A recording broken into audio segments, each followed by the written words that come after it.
New Jersey Governor Phil Murphy keeping his promise when it comes to maintaining what he calls common sense gun safety. And this week he signed 7 new bills into law. I'm Jason Martinez. One of them even opens the door for lawsuits to be filed in the event of a shooting.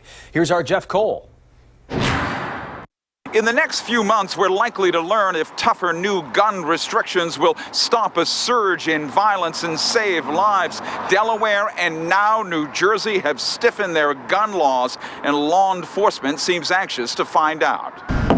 Lieutenant Christy Sarlo loads a bullet casing into a tracking system inside Camden Police Department's firearms tracking unit. Within moments, the grooves and patterns left behind when the bullet was fired appear on a screen, and investigators will use that information to find a link to other shootings. Who's committing these crimes? Is there a crime trend as to where these locations are happening? Does it look like it's gang affiliated? In the first half of 2022, Camden Police pulled 143 firearms off the streets. It grabbed 332 last year, 61 of them untraceable ghost guns in the never-ending battle to confiscate weapons and save lives. Any way we can deter some of these weapons from being sold and ended up on our streets in hand of not only the wrong people, the bad people, but in the hands of our kids as well.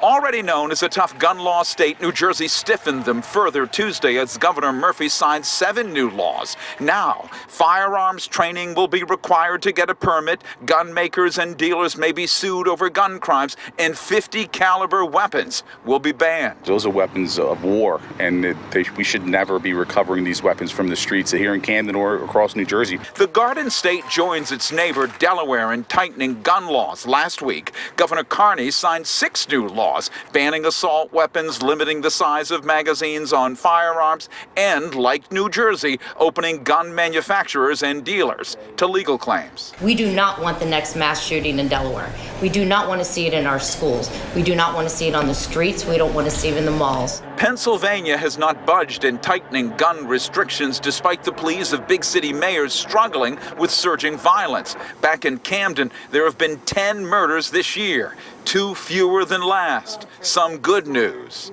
as Lieutenant Sarlo keeps on tracking. It'll let us know where it was used, when it was used, what type of crime it was used in, and we can start using that as intelligence to help solve crimes. The Supreme Court has recently limited states' ability to restrict where people can carry guns. Camden's chief of police calls that a big challenge. In Camden, Jeff Cole, Fox 29 News.